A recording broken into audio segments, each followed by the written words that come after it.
Right,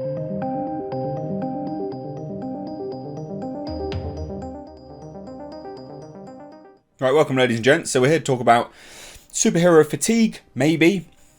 Mainstream media sort of doing some mild cover on this, as well as Michael Keaton's cameo in Batgirl and how much they had to pay him.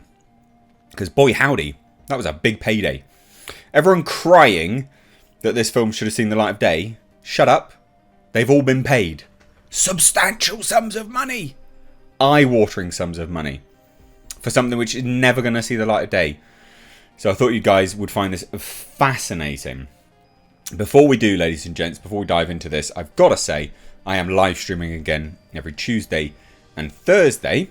This is panels with other creators, industry professionals, experts. So please do check out the link in the description box, because once they go live here, after the fact, they're not on this channel anymore. They'll be put up over on Mistakes Reviews live archives.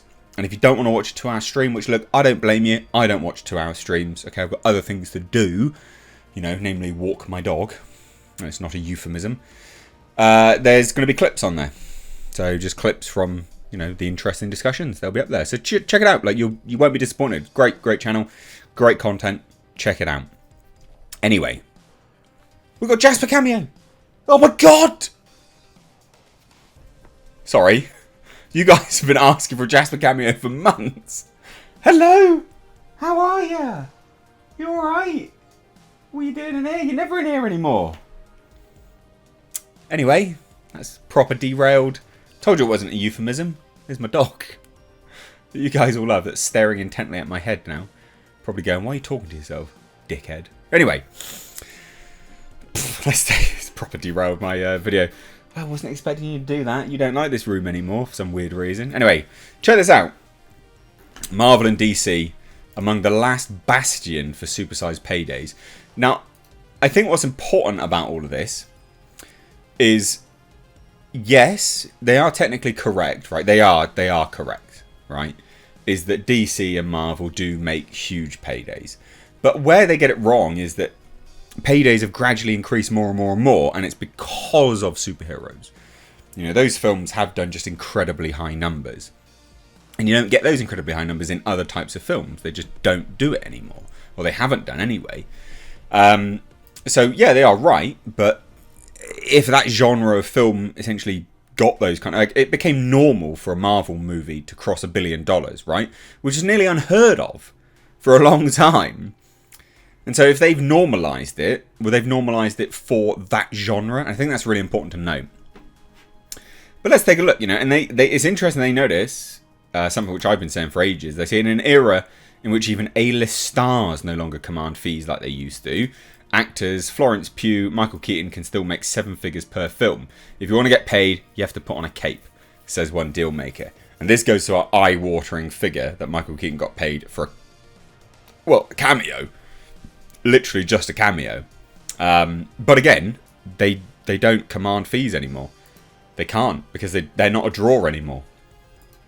You know, it's brands. The era of the blockbuster actor is gone. But anyway, a decade after Robert Downey Jr. earned $50 million for the first Avengers, stepping into a superhero costume remains one of the last ways for an actor to earn a major payday. With rare exception, even A-plus stars aren't making what they used to, as first dollar gross deals and massive back ends have become little more than Hollywood law.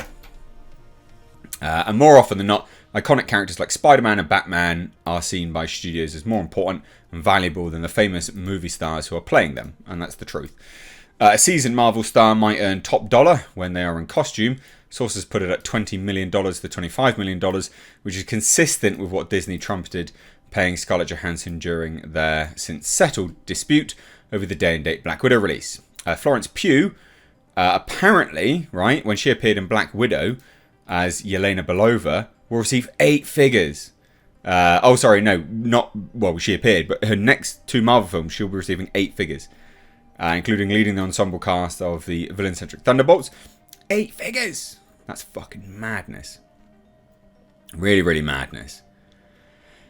But it's interesting here. So they say this means that a first-time Marvel director will not get a larger payday than they'd get for any other studio fare, says one rep. You do it because you want to make a Marvel movie. Meanwhile, others tied to comic book universes aren't seeing anywhere near those numbers. But this is the interesting thing as well, right? Because I've been saying for a while, with the amount of directors leaving Marvel in projects, we just had, the Blade director leave, is that they're not a powerhouse anymore. Directors don't get that much money, right?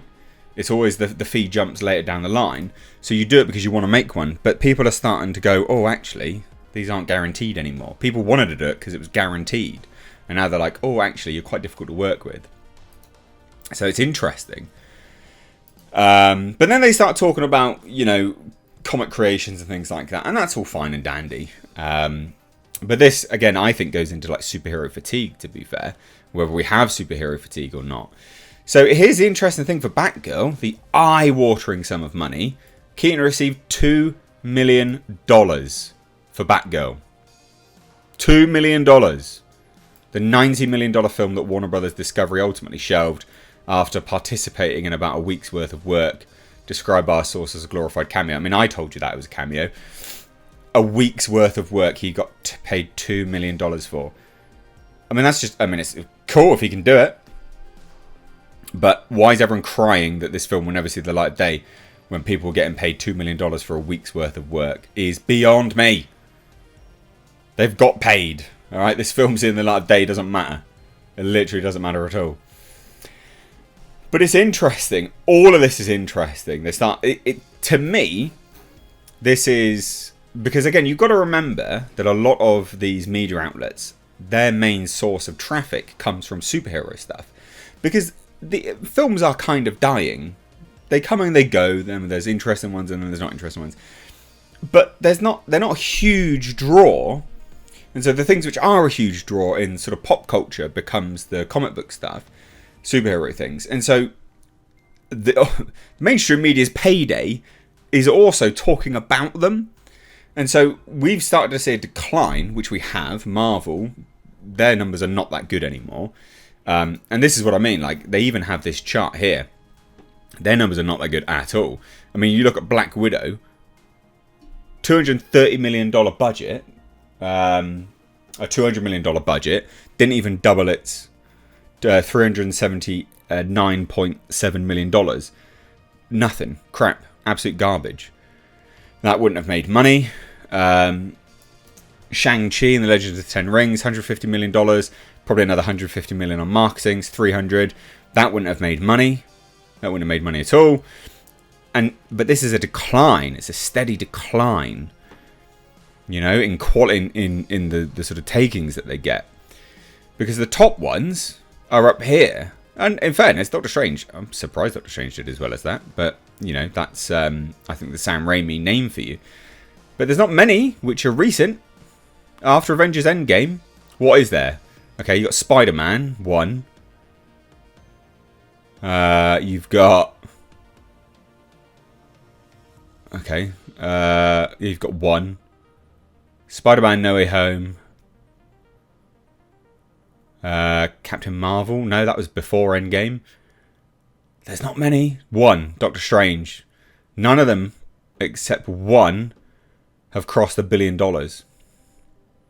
Which is really telling. And this is what I mean by the decline post-Endgame. Which I've been saying for ages. Especially when you had the likes of... well, I mean, just small things were crossing $1 billion. Iron Man 3. Bloody $1 billion. That film was garbage. I think even Ant-Man was on there as a surprise, to be fair.